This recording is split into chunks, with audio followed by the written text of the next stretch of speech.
Hi students, welcome to Agrarian Sociology.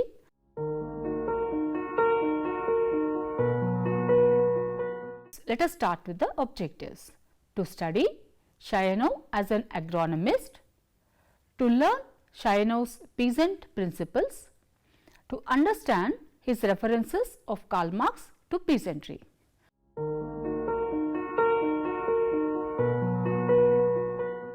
Now let us start with the introduction. Vasily Ivanovich Chayanov, an agronomist, attended the Moscow Agricultural Institute in 1906 and 1911. Becoming an agronomist, he taught and published works on agriculture until 1914, when he began working for various government institutions. After the October Revolution, he served on several Soviet committees for agrarian reform and was holding lecturing and administrative posts at several universities and academies. He was a proponent of agricultural cooperatives, but was skeptical about the inefficiency of large-scale farms. Chayanov's skepticism was rooted in the idea that households, especially peasant households which practice subsistence, will tend to produce only the amount of food that they need to survive. He believed that the Soviet government would find it difficult to force these households to cooperate and produce a surplus.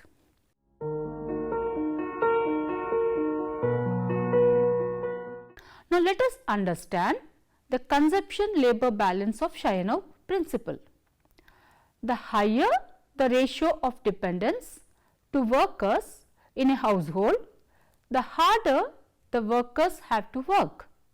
Chayanov proposed that peasants would work as hard as they needed in order to meet their subsistence needs, but had no incentive beyond those needs and therefore would slow and stop working once they were met. The principle, which is called the consumption-labor balance principle, is therefore that labor will increase until it meets the balances, the needs, the consumption of the household. This view of peasant farming implies that it will not develop into capitalism without some external added factor. Furthermore, the peasant's way of life is seen as ideologically opposed to capitalism, in that the family works for a living, not for a profit. In the practice, the consumption-labor balance principle means that accounting is not as precise on a farm than in a regular financial capitalist company. This is because as there is no separation between capital and labor, accounting works with an artificial cost structure which charges all kinds of cost which in reality a farm does not have.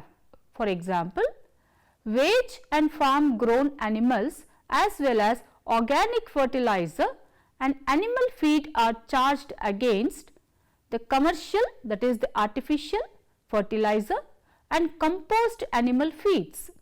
A bought tractor is written off in 4 years against the bought value, while the farmer often buys a second hand tractor and carries along with it for another 15 years.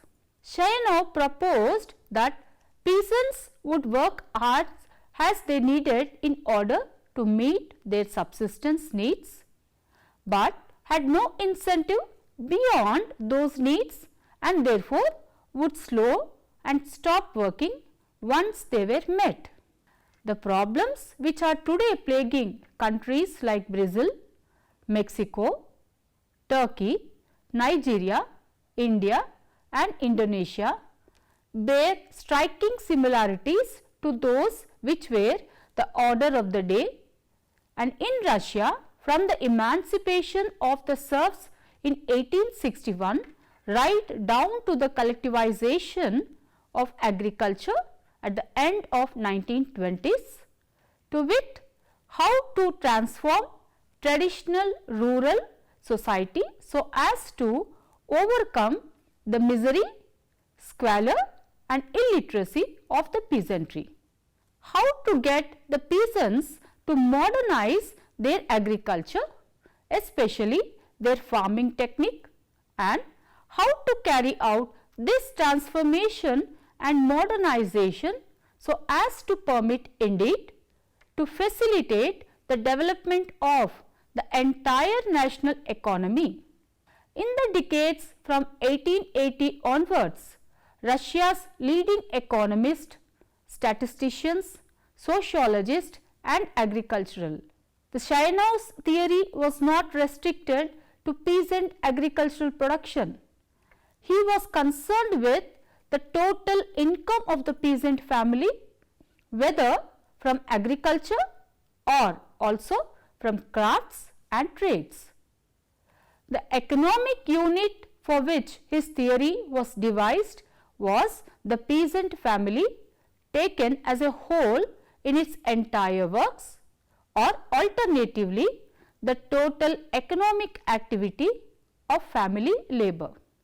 Thus, he saw his exposition of peasant economy as a particular form of a larger doctrine, the theory of family economy. The labour-consumer balance, Chayanov's central concept for analyzing family economics, is what he called the labour-consumer balance between the satisfaction of family needs and the drudgery or irksomeness of labour.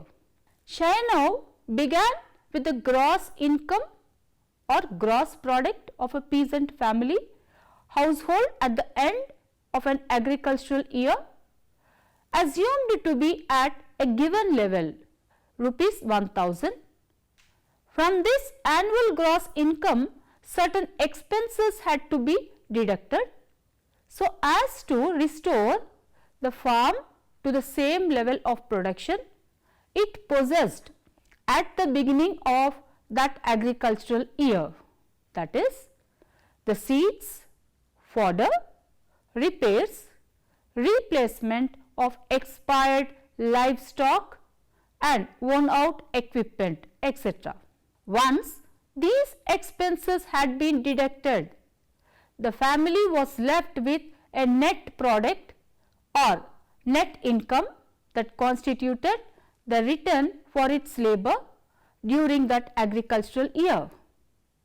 How was that net income or net product to be divided up among the family budget for consumption, capital formation for raising the farm's potential level of production and savings? Put store simply, what should the family eat?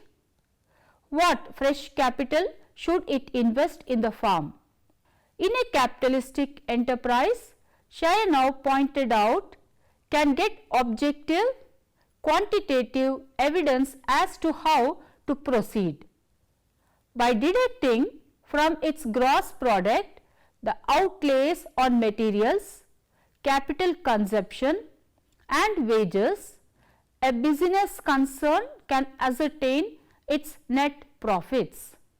If it wishes to increase its profits, the concern can put in more capital and obtain in due course an exact quantitative statement as to the increase. In a peasant family farm, there are neither wages nor net profits. The family members know roughly how many days they have worked, but Chayanov insisted there is no valid way of estimating in money the value of their work. All that they can see before them is the net product of their work, and there is no way of dividing days of labour into pounds of wheat. The subjective evaluations the way the peasant family proceeds, according to Chayanov, is based on the long experience in agriculture of the living generation and its predecessors, and most peasant families, Chayanov showed, are in a position to work more hours or to work more intensively. Sometimes even both. The extent to which the members of the family actually work under given conditions he called the degree of self-exploitation of family labor. The peasants would put in greater effort only if they had reason to believe it would yield an increase in output, which could be devoted to greater family consumption, to enlarged investment in the farm, or to both. The mechanism which Chayanov devised for explaining how the family acted is his labor-consumer balance. Now, each family, he wrote, seeks an annual output adequate for its basic needs, but this involves drudgery, and the family does not push its work beyond the point where the possible increase in output is outweighed by the irksomeness of the extra work.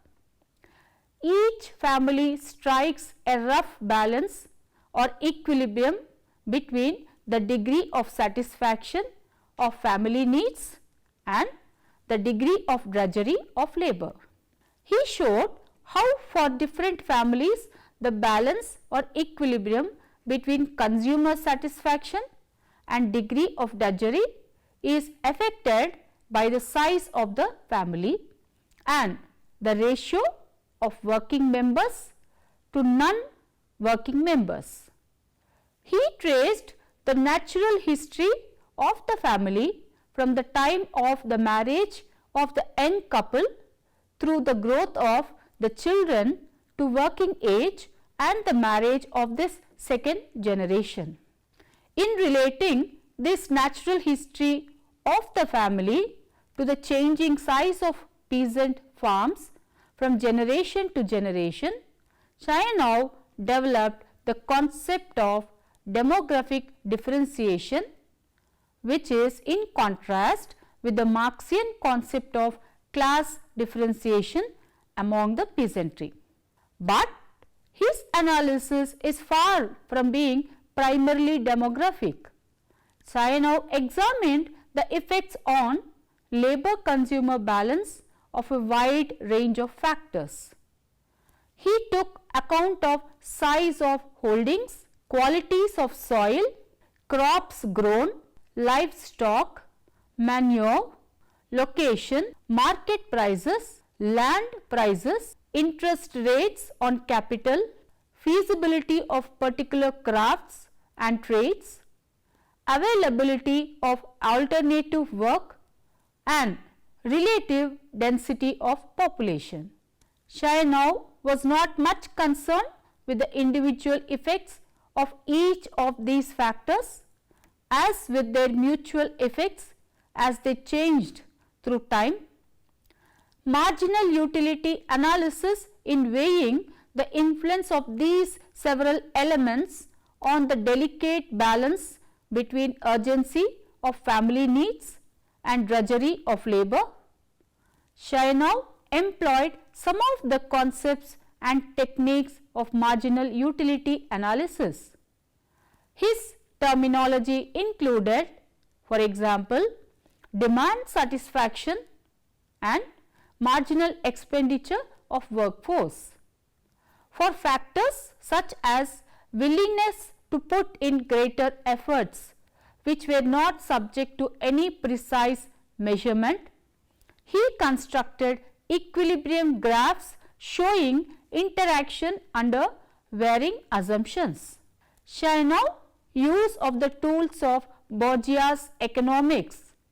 He countered that his work should be judged not by the genealogy of his techniques, but rather by the results which he had been able to obtain through the application of those techniques to the Russian data in the light of economic postulates.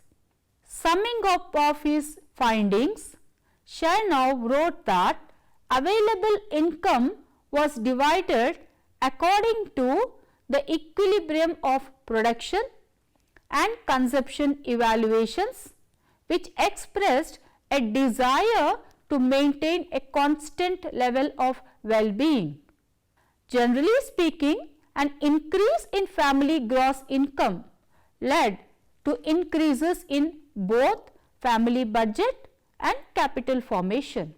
The precise way the gross income was divided up in each family was a question of subjective judgment by the head of the family and hence could not be expressed in objective quantitative terms. According to Chayanov, the basic characteristics of peasant family economic behavior were fundamentally different from those of capitalistic farms in respect of price they were prepared to pay for buying land, interest they were willing to pay in borrowing capital, rent they would pay for leasing in land, price at which they would sell their produce, etc. In conditions where capitalist farms would go bankrupt, peasant families could work longer hours, sell at lower prices, obtain no net surplus and yet manage to carry on with their farming year after year. Viability of peasant family farms. In proclaiming the viability of peasant family farming, Chayanov set himself against the mainstreams of Marxist thought in Russia and Western Europe. Marx had termed the peasant who hires no labor a kind of twin economic person. As owner of the means of production, he is capitalist. As worker, he is his own wage worker.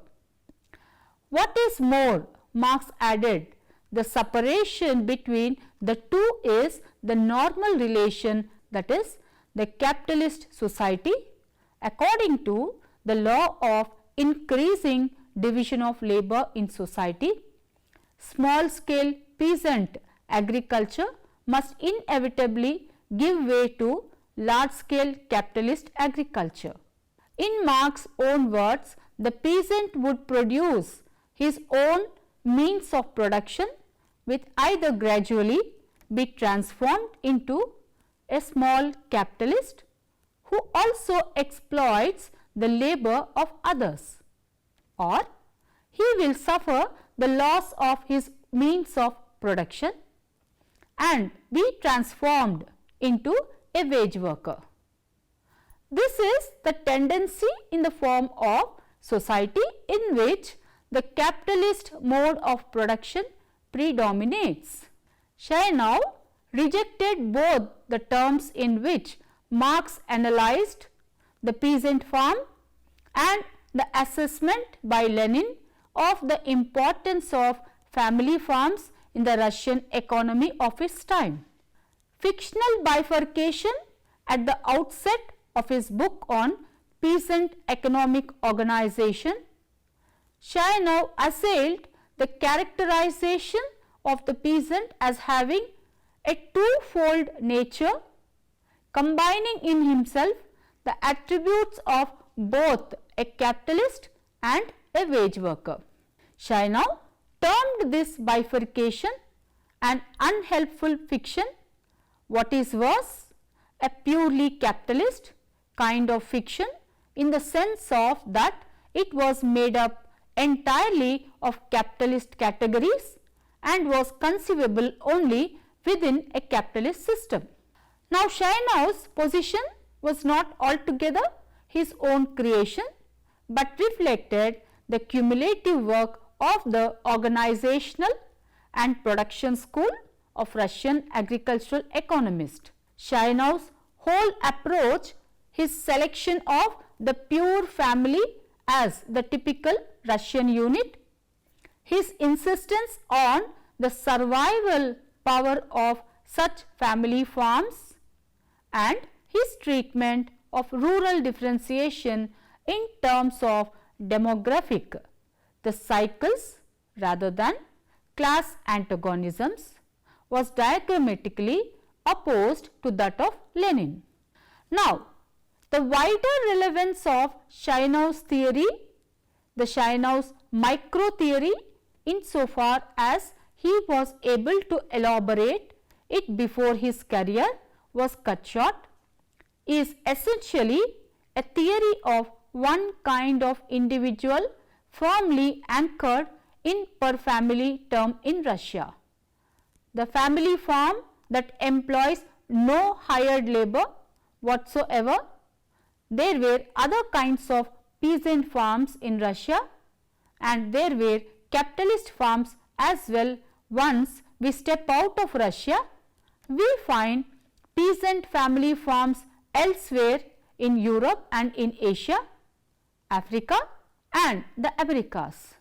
Chayanov's theory was devised so as to take account of the Russian conditions, where the kind of peasant family farm that he discussed was predominant. His micro theory applies to peasant family farms in other countries. Chayanov himself considered that this theory worked better for thinly populated countries than densely populated ones. It also worked better in countries where the agrarian structure had been shaken up, rather than in countries with a more rigid agrarian structure, where the peasants could not readily buy or take in more land. His theory would have to be seriously modified. Since Chayanov did not work out these modifications, he did not elaborate a full-blown theory of peasant family farming for any other country than Russia. He indicated that he thought one single universal theory of peasant family farm at the micro level could be devised. In his view, the Russian case, which he developed so fully, was only an illustration of this larger theory. One wonders whether he may not have been over optimistic about the possibility of a universal micro theory of peasant family farming. Chayanov took account of the interaction of a very large number of factors, including family size and structure, land tenures, climate, access to markets, and possibility of getting extra jobs in off seasons. He was able to construct his models the more easily since he assumed the existence of a single pure type of family farm free of hired wage labor. Extending the theory outside of Russia would involve preparation of alternative models for impure peasant households. Employing hired labor, although it encompassed a very wide range of possibilities, Chayanov's theory of peasant farming remained essentially a static one. There were marked sectoral and regional differences in rates of growth. Chayanov often referred to the existence of these differentials, but pitched his theory at a level of abstraction well above them. The non-capitalistic systems, with regard to the broader institutional framework, Chayanov was fond of saying that capitalism was only one particular economic system. There had been others known to history, and perhaps more were to come in the future. In his 1924 article, the title of which we have translated as On the Theory of Non-Capitalistic Economic Systems, Chayanov cites 6 major kinds of economies. 3 of these are familiar: the capitalism, slavery and communalism. In fourth, family economy, Chayanov divided into 2 subtypes, the natural economy and commodity. These later names may be taken as equivalent to self-subsistence and market oriented. In Chayanov's 2 additional categories, the serf economy and feudal economy of medieval Western Europe, the commodity economy of the lords was superimposed upon the natural economy of the peasants. The chief difference between the 2 systems, according to his schema, was that in Russia the peasants worked on their own fields but had to make payments in kind to the lord, whereas in the West the peasants had to put in certain days of work directly on the home farm of the lord. Both of these lord and peasant systems were essentially symbiotic admixtures of the 2 subtypes within the basic category of family economy.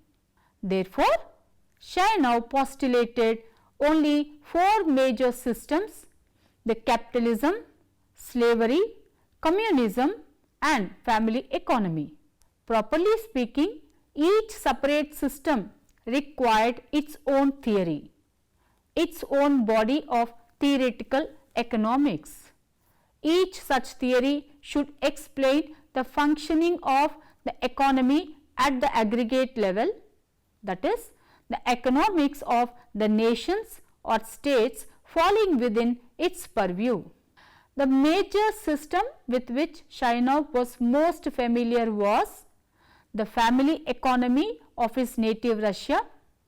He referred repeatedly to his desire to show the significance of agriculture based peasant family, the farming for the entire Russian national economy. The quality of Chayanov's writings from 1911 to 1930 permits us to believe that he had been able to continue with his scientific work. He would have contributed even more significantly to the understanding of peasant economic behavior both in and out of Russia.